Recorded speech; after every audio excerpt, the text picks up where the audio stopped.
সারাদিনের স্পেশাল সব আইটেম। যতই গরম পড়ুক পেট তো আর মানবে না যে একদিন না খাইয়ে কাটিয়ে দিতে পারবে। রান্না বান্না, ভগবানের সেবা, পেট পূজা সবই করতে হবে। রাধে রাধে বন্ধুরা, কেমন আছো সবাই? আশা করি সবাই ভালো আছো, সুস্থ আছো। সকাল থেকে যে ব্লগটা শুরু করছি, এত গরম পড়েছে টবের গাছগুলো সব মাটি শুকনো হয়ে যাচ্ছে। এটা হচ্ছে চাল ধোয়া জল, চাল আর ডাল ধুয়ে যে জলগুলো হয় সেগুলো আমি গাছের গোড়ায় দিয়ে দিই। তো কয়েকটা নোটে শাকের গাছ বসেছিলাম, সেগুলোর ডাঁটা হবে, তো সেই অবস্থায় তুলবো। তো এখনও বড় হতে বাকি আছে, মোটামুটি 1 হাত মতো হয়ে গেছে। তো ডাঁটা হলে বেশ ভালো হবে, কয়েকটা শাক তো ডাঁটাই খাওয়া হবে। আর এদিকে অন্ন বসিয়ে দিয়েছিলাম, সেটা ফুটে গেছে। আর আলু ভাজছি আজকে। ডাল ভিজিয়ে রেখেছিলাম, বড় দানার মটর ডালটা, সেটাকে দিয়ে বড়া বানাবো। আর ঢ্যাঁড়স, আলু আর ঝিঙে দিয়ে রসা করব।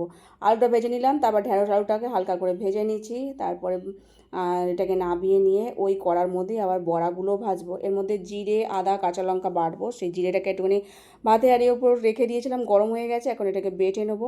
তারপরে মশলা দিয়ে আলুটাকে আগে ভেজে নিয়েছি জল ঢেলে দিয়ে, আর ঝিঙে আর ঢ্যাঁড়সটা দিয়ে দেবো, বড়াগুলো দিয়ে দেবো। এগুলো বেশি সেদ্ধ লাগে না। তো যাই হোক, এখন বড়াগুলো দিয়ে তারপরে একটু সাঁতলে নেবো, হয়ে যাবে না আবার সময়। আর একটু পটল ছিল, পটলটাকে একটুখানি ভর্তা করছি। তো সেটাই একদম শুকনো শুকনো করে কড়ার মধ্যে আরেকটা বসিয়েছি, কালো জিরে শুকনো লঙ্কা ফোড়ন দিয়ে। তো সেটাই একটু শুকনো হয়ে গেলে নামিয়ে নেবো একটু মিষ্টি দিয়ে।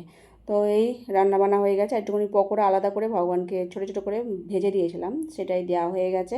আর প্রচণ্ড গরম পড়ছে, এত গরম পড়ছে মানে অবস্থা খারাপ। তো তার মধ্যে রান্নাবান্না করে সেবা পূজা তো করতেই হবে। করেছি, তারপর ভগবানকে সেবা দেওয়ার পর প্রসাদ পাচ্ছি। পটলের ভর্তাটা খুব সুন্দর হয়েছিল, একটু মিষ্টি মিষ্টি লাগে আর ঝাল ঝালও লাগে। পকোড়া দিয়ে আর এদিকে রসা দিয়ে প্রসাদ পেয়েছিলাম। সারাদিনে কাজকর্ম সেরেছি, সমস্ত কিছু করার পর দুপুরবেলা একটু রেস্ট নিয়েছিলাম। তো এখন সন্ধ্যা দিতে এসেছি, ঘেমে চান করে যাচ্ছি। কিছু করার নেই। তো সন্ধ্যা দেওয়ার পর এখন দীপদান করবো বলে তাই দীপগুলো সব নিয়ে নিলাম। সবাই মিলে দান করার পর কিছুটা জব বাকি ছিল, সেটা আমি আর প্রভুজি করলাম। আর রাতের জন্য রান্না করছি স্পেশাল এই যে ভেজ চাউমিন করেছি। তো চাউমিনটা অল্প করে করেছি, আবার একটু আটা ময়দা মিশিয়ে পরোটা করব, তার মধ্যে পুর দিয়ে রোল বানাবো, চাউমিনের রোল। এরকম বেশ ভালো লাগে। চাউমিনটা পুরো দোকানের মতো করার চেষ্টা করেছি, খুব সুন্দর হয়েও ছিল। তো এখন পরোটাগুলো ভেজে নিচ্ছি। একটু চিনি দিয়েছিলাম, একটু লবণ দিয়ে, ময়াম দিয়ে, আটার ময়দাটা একসাথে করে মিশিয়ে মেখেছিলাম। তো চাউমিনটা হয়ে যাওয়ার পর পরোটা কটা ভেজে নিচ্ছি। সবই অল্প অল্প করে করেছি, যাতে মানে রাত্রিবেলারই হয়ে যায়। আর চাউমিনটার মধ্যে দিয়ে যেটুকু চাউমিন থাকবে সেটা শুধু সবাই মিলে পাবে। তো এখন ভগবানের থালা সাজাবো, তার জন্য রোলটা বানিয়ে নিয়েছি।